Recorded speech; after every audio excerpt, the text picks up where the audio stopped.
Hello అండి, నేను మీ భూమి. Welcome to my channel. ఎక్కువ ప్రోటీన్స్ విటమిన్స్ ఉండే కర్రీ ఏంటో తెలుసా? అదే పాలక్ పన్నీర్ కర్రీ. ఇందులో చాలా ఎక్కువ ప్రోటీన్స్ విటమిన్స్ ఉంటాయి. మీరు కూడా ఒకసారి ట్రై చేయండి. ఇంకెందుకు లేట్, పాలక్ పన్నీర్ కర్రీ ఎలా చేయాలో చూద్దామా? ఫస్ట్ పాలకూరని ఒక 4 to 5 టైమ్స్ బాగా క్లీన్ చేసుకున్న తర్వాత ఇక్కడ నుంచి చూపిస్తున్నట్టు ఉడికించుకోండి. ఇందులో ఆయిల్ కానీ ఉప్పు కానీ ఏమీ వేయొద్దు. ఒట్టి ఆకుల్ని అలా బాయిల్ చేసుకోండి. ఈ పాలకూర ఒక 50% ఉడికించుకుంటే సరిపోతుంది. ఎక్కువ ఉడికించొద్దు. ఇక్కడ నేను చూపిస్తున్నట్టు అయితే తీసేసేయండి బయటికి. ఈ మిగిలిన వాటర్ ఉంటుంది కదా, అది పడేయొద్దు. ఒక బౌల్లో పెట్టుకోండి. ఈ వాటర్ని లాస్ట్లో యాడ్ చేసుకోవాలి. ఇప్పుడు అదే ప్యాన్ తీసుకొని దాంట్లో 2 లేదా 3 టేబుల్ స్పూన్ల ఆయిల్ వేసుకోండి. ఈ ఆయిల్ హీట్ ఎక్కిన తర్వాత ఇందులో జీడిపప్పు వేసుకుంటున్నా. మీ దగ్గర ఉంటే వేసుకోండి, లేకపోతే స్కిప్ చేసేయండి.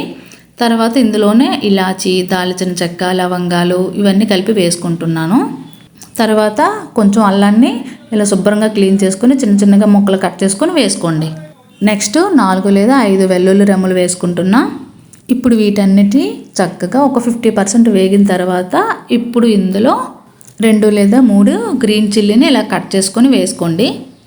ఈ కర్రీని చపాతీతో కానీ, రైస్తో కానీ, పరోటా కానీ ఏంతో తిన్నా చాలా టేస్టీగా ఉంటుంది. ట్రై చేయండి. హెల్త్కి కూడా చాలా అంటే చాలా మంచిది. ఇప్పుడు నేను ఇందులో ఒక పెద్ద సైజు 3 ఉల్లిపాయలను తీసుకొని ఇలా కట్ చేసుకొని వేసుకున్నా. ఇవి కూడా వేయించుకోవాలి. ఒక 50% వేగితే సరిపోతుంది. ఉల్లిపాయలు అంతా వేగిన తర్వాత ఇందులో టమాటోస్ని యాడ్ చేసుకుంటున్నా. నేను 3 తీసుకున్నా టమాటోస్ కూడా. మీకు ఇష్టం ఉంటే వేసుకోండి, లేకుంటే స్కిప్ చేసేయండి.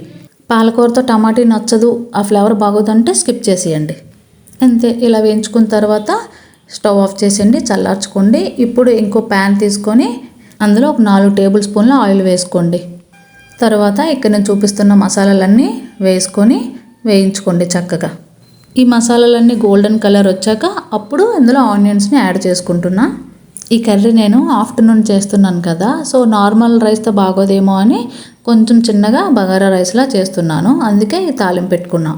మీరు ఈ కర్రీని చపాతీతో కానీ, పరోటా కానీ, పుల్కాతో కానీ ఏంతో తిన్నా సరే చాలా టేస్టీగా ఉంటుంది. ట్రై చేయండి ఒకసారి. ఆనియన్స్ 50% వేగిన తర్వాత ఇప్పుడు ఇందులో 2 రెమ్మల కరివేపాకు వేసుకున్న తర్వాత కొంచెం కొరియాండర్ని బాగా క్లీన్ చేసుకుని వేసుకుంటున్నా. ఈలోపు మనం ఉడికించుకున్న పాలకూర చల్లారిపోయింది కదా, దీన్ని మిక్సీ పట్టుకోవాలి. ఇలా మిక్సీ బౌల్లో వేసుకొని వాటర్ ఏమీ యాడ్ చేయొద్దు. తర్వాత ఇదే మిక్సీ బౌల్లో మనం తాలింపు పెట్టుకున్నాం కదా ఆనియన్స్, టమాటాస్ అన్నీ, అవి కూడా ఇందులోనే యాడ్ చేసుకోవాలి. వీటిని సపరేట్గా మిక్సీ ఏం పట్టాల్సిన అవసరం లేదు. అన్నీ కలిపేసుకొని ఒకేసారి మిక్సీ పట్టేసుకోండి. మీరు కానీ ఇదే పద్ధతిలో చేస్తే టేస్ట్ అయితే సూపర్ వస్తుంది.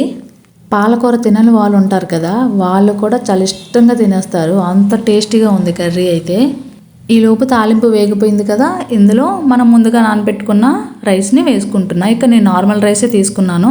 నేను రైస్ ఎంత క్వాంటిటీలో తీసుకున్నానో దాన్ని డబల్ క్వాంటిటీలో వాటర్ వేసుకున్నా. అంటే 2 గ్లాసుల బియ్యంకి 4 గ్లాసులు వాటర్ యాడ్ చేసినట్టు లెక్క. తర్వాత ఇందులో రుచికి సరిపడే సాల్ట్ వేసుకున్నా. మీకు కావాలనుకుంటే లెమన్ జ్యూస్ కూడా యాడ్ చేసుకోండి.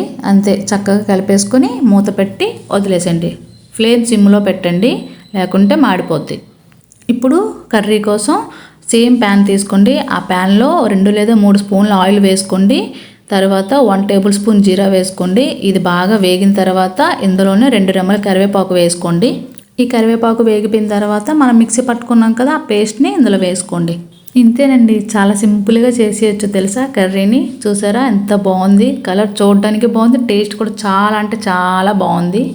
దీన్ని ఆయిల్ పైకి తేలే వరకు ఉడికించుకోండి. మధ్య మధ్యలో కలుపుకోండి, లేకుంటే అడుగంటిపోతుంది. ఇప్పుడు ఇందులో 1 టేబుల్ స్పూన్ ధనియాల పౌడర్, 2 టేబుల్ స్పూన్ల కారం, 1 table spoon garam masala, 1 table spoon పసుపు యాడ్ చేసుకున్నా. తర్వాత ఇందులోనే రుచికి సరిపడే సాల్ట్ కూడా యాడ్ చేసుకుంటున్నా. నేను ఇక్కడ 2 టేబుల్ స్పూన్ సాల్ట్ తీసుకున్నా. ఇంతే. వీటన్నిటిని చక్కగా గోల్డెన్ కలర్ వచ్చేంత వరకు వేయించుకోండి. ఆ తర్వాత పన్నీర్ ముక్కల్ని యాడ్ చేసుకుంటున్నా. పన్నీర్ ఎప్పుడు ఫ్రై చేయొద్దు. ఫ్రై చేశారు అంటే గట్టిపడిపోతాయి ముక్కలు. సో ఇలాగే వేసుకోవాలి. ఇలా వేస్తేనే చాలా మెత్తగా స్పాంజ్లా ఉంటాయి ముక్కలు తినేటప్పుడు. పన్నీర్ ముక్కలు వేసుకున్న తర్వాత ఇప్పుడు ఇందులో మీకు ఎంత వాటర్ కావాలో అంత వాటర్ వేసుకోండి. ఈ వాటర్ మీరు చూసారు కదా, ఆల్రెడీ నేను చెప్పాను కదా, పక్కన తీసి పెట్టాను. ఇప్పుడు మెయిన్గా బటర్ యాడ్ చేసుకోవాలి. ఇక్కడ నేను 2 ముక్కలను తీసుకున్నాను బటర్ వేస్తే చాలా టేస్టీగా ఉంటుంది కర్రీ. ఇంతే అండి, మూత పెట్టి ఒక 10 మినిట్స్ కుక్ చేసుకుంటే చాలు, కర్రీ రెడీ. మీరు కానీ నా వీడియోస్ ఫస్ట్ టైం చూస్తున్నట్టు ప్లీజ్ సబ్స్క్రైబ్ చేసుకోండి, అలాగే ఒక లైక్ చేయండి. ఈలోపు రైస్ కూడా రెడీ అయిపోయింది, రండి చూపిస్తాను. చూసారా? Thanks for watching.